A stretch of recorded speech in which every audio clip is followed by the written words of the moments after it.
everybody. Okay, I'm gonna try and make this fairly brief-ish because I don't have a lot of energy right now.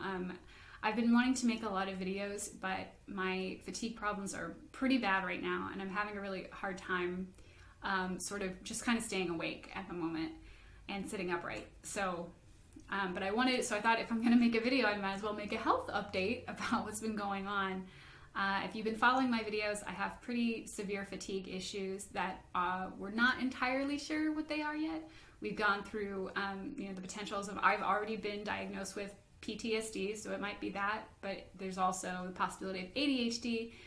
We've even talked about the potential about narcolepsy. I am on a narcolepsy medication right now, but I don't take it every day.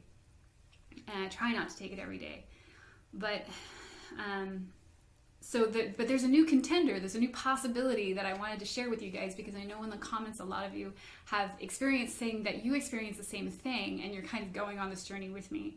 So one of the new possibilities that we're talking about is that it might be a severe potassium deficiency, which is not something I ever thought it would be, mostly because a couple factors. One, I've already had blood tests, and I thought that if I had blood tests, it would just be like, yo, you're really low on like vitamin D or vitamin B12 or potassium or something like that.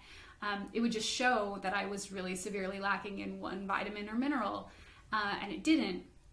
But what I learned is that potassium does not show up on blood tests like that. At least that's what I heard, and that's what I read. If I'm wrong, please let me know.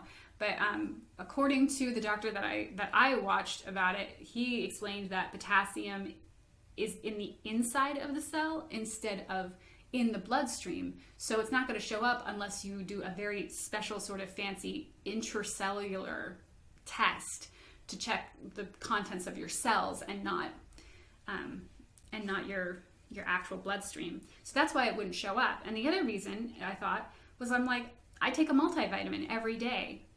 Why would I be deficient in something like vitamin D or vitamin B12 or potassium or anything like that? And I checked my multivitamin after coming to this, I'm like, potassium deficiency. How could I be deficient in potassium? And I looked, and my multivitamin does not have any potassium in it. And I was kind of like, what? How? Okay. So I've been going without getting hardly any potassium, thinking that I was just sort of getting all of the vitamins and minerals that I needed. Turns out no.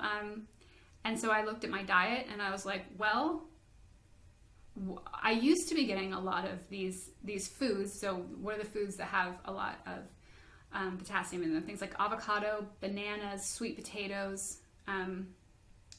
dates and figs. Spinach is another one. Coconut water, coconut milk, all these things have a lot of high potassium in them.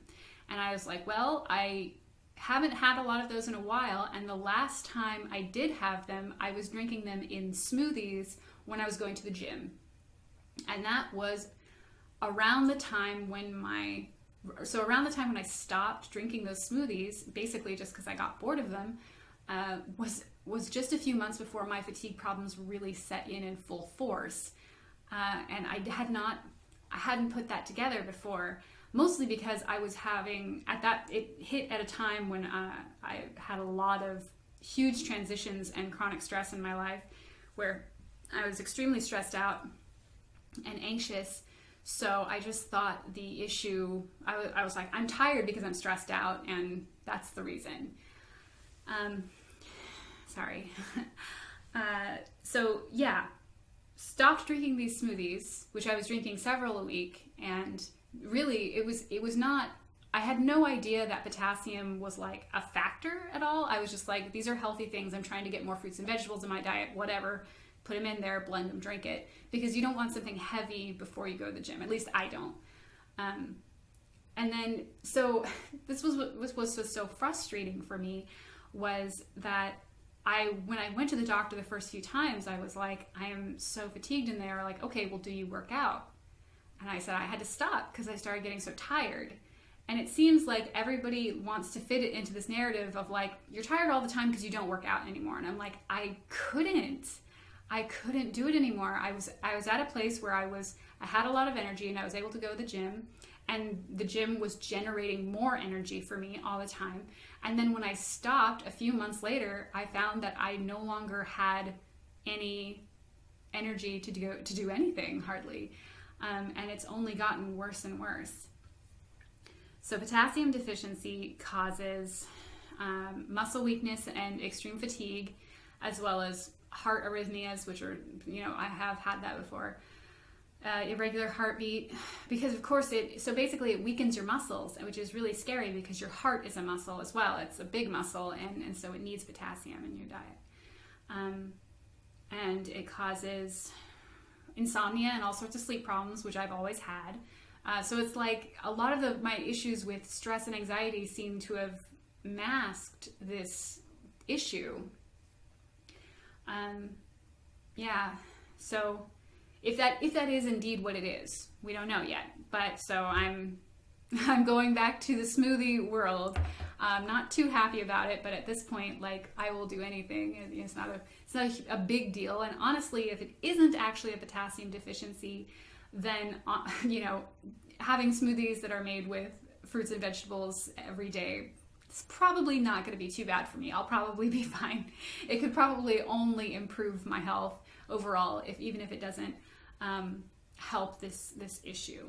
So, but yeah, the timing definitely makes sense. When I stopped basically putting all those foods in my system on a regular basis, I stopped having this energy. The other thing that, so what can cause potassium deficiency, right? Well, one of the things is vomiting. And so if you're, I'm not bulimic or anything like that, but if you do have an eating disorder or anything where you're vomiting consistently, you lose a lot of potassium through your body by doing that.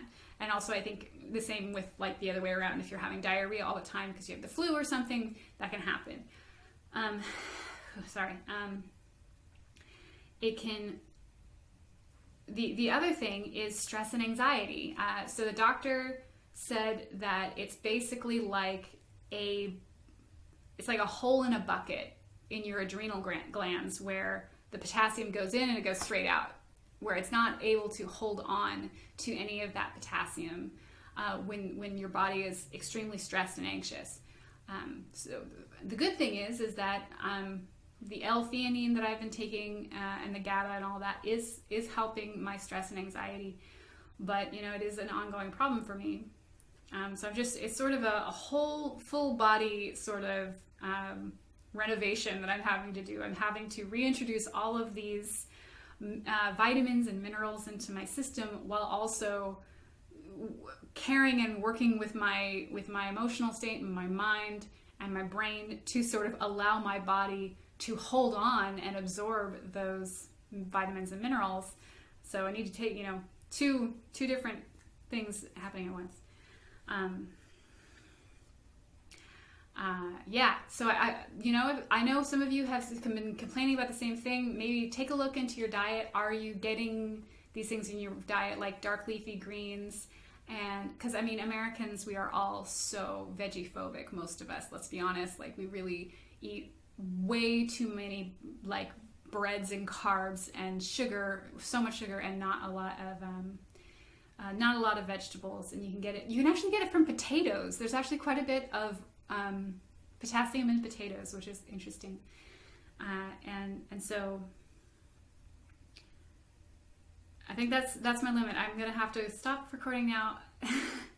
But take a look at some of the information online about potassium deficiency, and couldn't hurt just to eat more fruits and vegetables, everybody. So I'm still writing scripts and stuff. I'm gonna try to do something soon. Okay, I'll talk to you guys later. Bye.